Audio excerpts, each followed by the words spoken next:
Hello viewers, আজকে তোমাদের জন্য লিউ ইয়ংশি এর একটি new most popular Chinese fantasy drama whisper of fate এর এক্সপ্লেইন নিয়ে হাজির হয়েছি। যে ড্রামা দেখার জন্য তোমরা অধীর আগ্রহে বসে আছো, তাহলে দেরি না করে আমরা গল্প শুরু করি। গল্পের শুরুতেই আমরা কিছু মিস্টেরিয়াস লোককে একটি বিয়ে বাড়িতে আসতে দেখি। এরপর আমরা বিয়ে বাড়ির ছাদে একটি ছেলেকে পিপা বাজাতে দেখি, আর সে ছিল খুবই ভিলেনিস টাইপের একজন লোক। আর তখনই ছেলেটি বিয়ে বাড়ির সবার ওপর আক্রমণ করে, তার পিপার সাউন্ড দিয়ে তাদের ভেতর একটি বাগ ফিট করে দেয়, যে কারণে সময় স্থির হয়ে গিয়েছিল। এরপর আমরা দেখতে পারি ছেলেটি তার সাউন্ড দিয়ে অনেক মাছের আগমন ঘটায়। তার উদ্দেশ্যই ছিল বিয়ে বাড়ির সবাইকে মেরে ফেলা। তার ভেতর কোনো ক্রোধের আগুন জ্বলছিল তা আমরা বুঝতে পারি। এরপর আমরা একটি বয়স্ক লোককে দেখি, যে সবাইকে বলছিল এই জিনহুয়াইন টি হাউস হারিয়ে যাওয়া martial art melody of death এর কথা মনে করিয়ে দেয়, এবং আরো বলে 10 বছর আগে তিয়ানডোপিকে 7 জন সামরিক শিল্পী প্রাক্তন রাজবংশের রাজগুরুর সঙ্গে যুদ্ধ করেছিল, যে যুদ্ধে আকাশ অন্ধকার হয়ে গিয়েছিল এবং রক্তের নদী প্রবাহিত হচ্ছিল, যার কারণে আজকের এই শান্তি এনে দিয়েছে। তাদের মধ্যে ঝো ডি টাওয়ারের ফ্যাং ঝো মাস্টার, তিনি মেথডি অফ ডেথ এর ফ্যাংকিন কৌশল ব্যবহার করতেন। অন্য 3 জন শিষ্য বাঁশি, পিপা ও ঢোল বাজাতে পারদর্শী, কিন্তু 4 বছর আগে মাস্টার ফ্যাং এর ওপর অতর্কিত হামলা হয়েছিল। এরপর থেকে ঝোডি টাওয়ার ধ্বংসস্তূপে পড়ে গিয়েছে। পরবর্তী দৃশ্য আমাদের বর্তমানে দেখানো হয়। বিয়ে বাড়িতে এই ঘটনার পর রাজধানী থেকে সেন্ট্রাল সোয়ার্ড অ্যালায়েন্সের একটি মেয়েকে পাঠানো হয় এই কেসটি তদন্ত করার জন্য। এরপর আমরা আশই নামের একটি মেয়েকে দেখি, তাকে গ্রেফতার করে আনা হয়, কারণ ওই বিয়ে বাড়িতে একমাত্র সেই বেঁচে ছিল। ঠিক তখন জং নামের মেয়েটি আসে, যে এই কেসটি ইনভেস্টিগেশন করছে। তখন সে সিটি লর্ডকে বলে, এই মেয়েটিকে কেন শুধু শুধু আটকে রেখেছো? তখন সিটি লর্ড বলে, ওই বিয়ে বাড়ির কেউই বেঁচে নেই, শুধু এই মেয়েটি ছাড়া। তার মানে এই মেয়েটি নিশ্চয়ই ওই ঘাতকদের সঙ্গে সংযুক্ত আছে। তখন জং বলে, একে ছেড়ে দেওয়া হোক, এর কাছ থেকে আমরা আসল ঘটনা জানতে পারবো। তখন আশই বলে, আমারই বিয়ে হওয়ার কথা ছিল।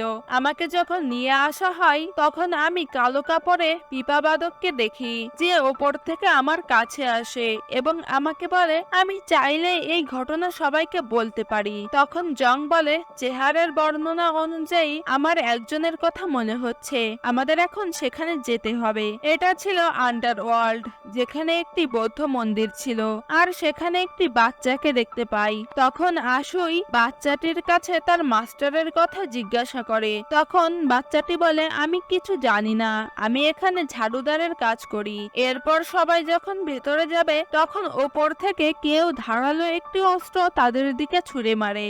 এরপর আমাদের ছেলেটিকে দেখানো হয়, তার নাম চি ইয়াং।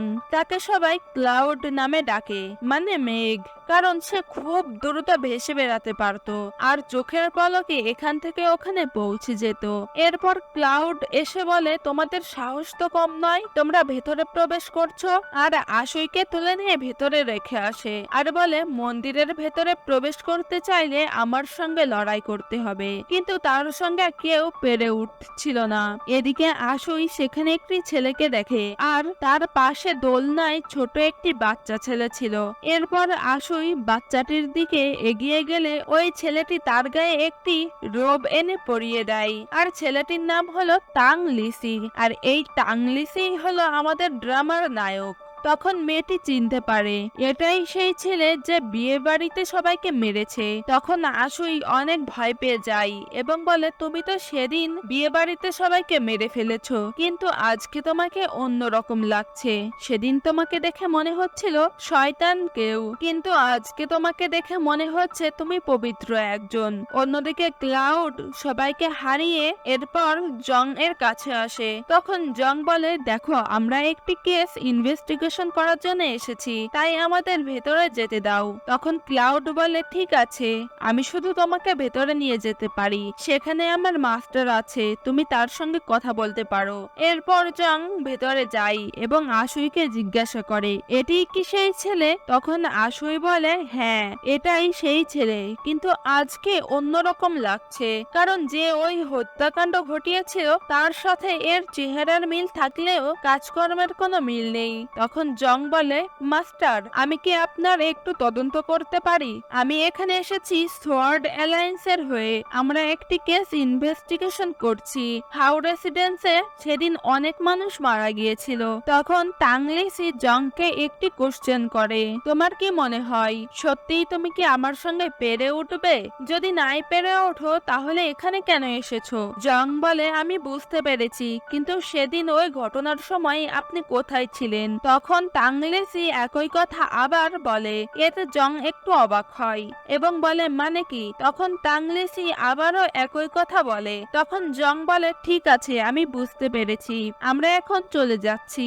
তখন টাংলিসি বলে, আশুই এখন থেকে এখানে থাকবে। এরপর জং সেখান থেকে চলে যায়। এরপর ক্লাউড জঙ্গলে জং এর কাছে আসে এবং বলে, আমার মাস্টার তোমাকে কি বলেছে? তখন জং বলে, তোমার মাস্টার আমাকে একটা কোশ্চেন 3বার করেনি, বরং সে অন্য কিছু বলতে চেয়েছে, সেটা আমি বুঝতে পেরেছি। সে বলেছে সেদিন যদি সত্যি সে ঘটনাটা ঘটিয়ে থাকে তাহলে সে আশুইকে কেন বাঁচিয়ে রাখবে, আর তার যদি ধরা পড়ারই হয় তাহলে তার যে শক্তি তাতে আমাদের কেন বাঁচিয়ে রাখলো?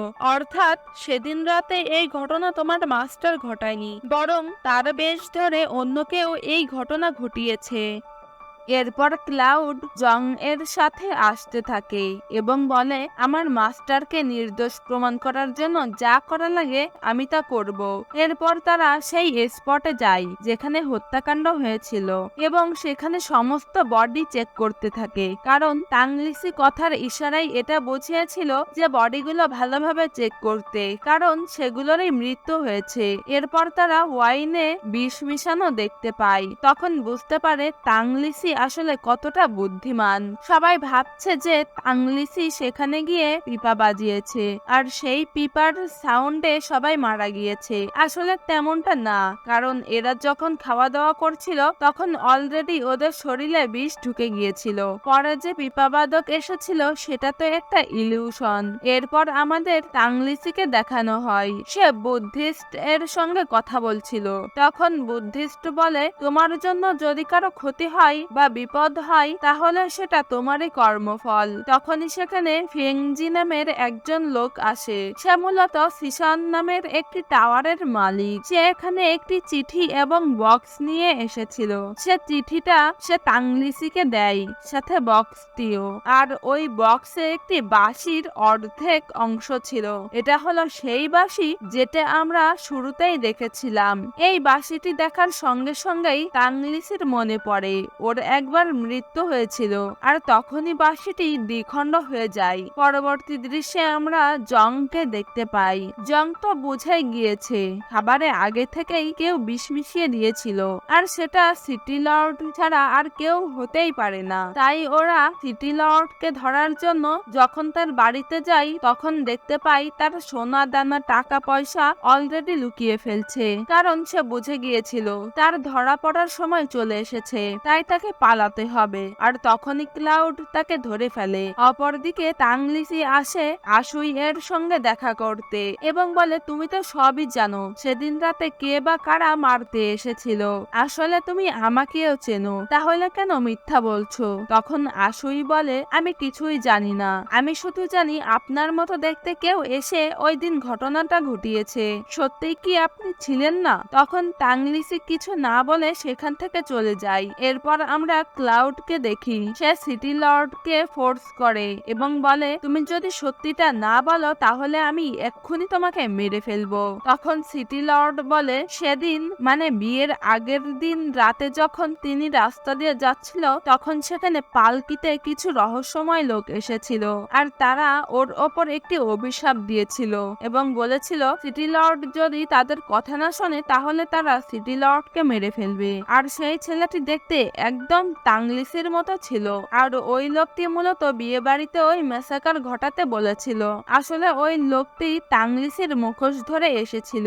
এরপর আমাদের তার আসল চেহারা দেখানো হয়। তার নাম হলো লুইয়ান। সে মূলত তাংলিসির বন্ধু ছিল, কিন্তু এখন তারা পরস্পরের কঠিন শত্রু। সেই মূলত তাংলিসিকে মারতে চাই এবং তাকে ফাঁসাতে চাই। আর সেই জন্য মূলত সেই দিন তাংলিসির মুখোশ পরে ওই বিয়ে বাড়িতে গিয়েছিল এবং সে এখনো তার প্রতিশোধ নিতে পারেনি বলে মনে মনে ক্ষুব্ধ হয়ে মরছে। এরপর আমাদের পাস্টের একটি ঘটনা দেখানো হয়, যেখানে ওরা দুই বন্ধু একটি ফুলের বাগানে বসেছিল আর সেখানে পিপা বাজাচ্ছিল লুইয়ান আর তাংলিসি বাঁশি বাজাচ্ছিল। তাদের বন্ধুত্বটা খুবই গভীর ছিল। আর এক সময় লুইয়ান এমন একটি সাউন্ড বাজায় যাতে করে তাংলিসি অসুস্থ হতে শুরু করে। তাংলিসি নিজেকে প্রোটেক্ট করার অনেক চেষ্টা করছিল, কিন্তু লুইয়ান তার শরীরে এমন একটি বাগ ফিট করে দিয়েছিল যার জন্য তাংলিসি বেশিক্ষণ স্টে করতে পারে না। আর তখন লুইয়ান বলে, আমার সিনিয়রের মৃত্যুর জন্য তুমিই দায়ী, তাই আমি তোমাকে কোনোদিন ক্ষমা করতে পারবো না। আমার তো মনে হয় তোমাকে হাজার টুকরো করে পানিতে ভাসিয়ে দিই। তারপর ওর সিনিয়রের যে বাঁশিটি ছিল সেটি সে দ্বিখণ্ড করে দেয়। আর ওই দিন তাংলিসিও মারা যায়। তবে তাংলিসি কিভাবে বেঁচে ওঠে বা এখনো কিভাবে বেঁচে আছে সেটা আমরা জানি না। তাংলিসি এই ঘটনাগুলোই কল্পনা করছিল। সে বুঝতে পেরেছে তাকে ফাঁসানোর জন্য লুইয়ান তার মুখোশ পরে বিয়ে বাড়িতে এই ঘটনাটি ঘটিয়েছে। আর এই মুহূর্তে এসেই এই পর্বটি শেষ হয়ে যায়। তো বন্ধুরা, যদি পরবর্তী পর্ব দেখতে চাও তাহলে অবশ্যই কমেন্টে নেক্সট পার্ট লিখে যাবে। আর আমাদের চ্যানেলটি সাবস্ক্রাইব করতে অবশ্যই ভুলবে না। তাহলে দেখা হচ্ছে নেক্সট কোনো ভিডিওতে।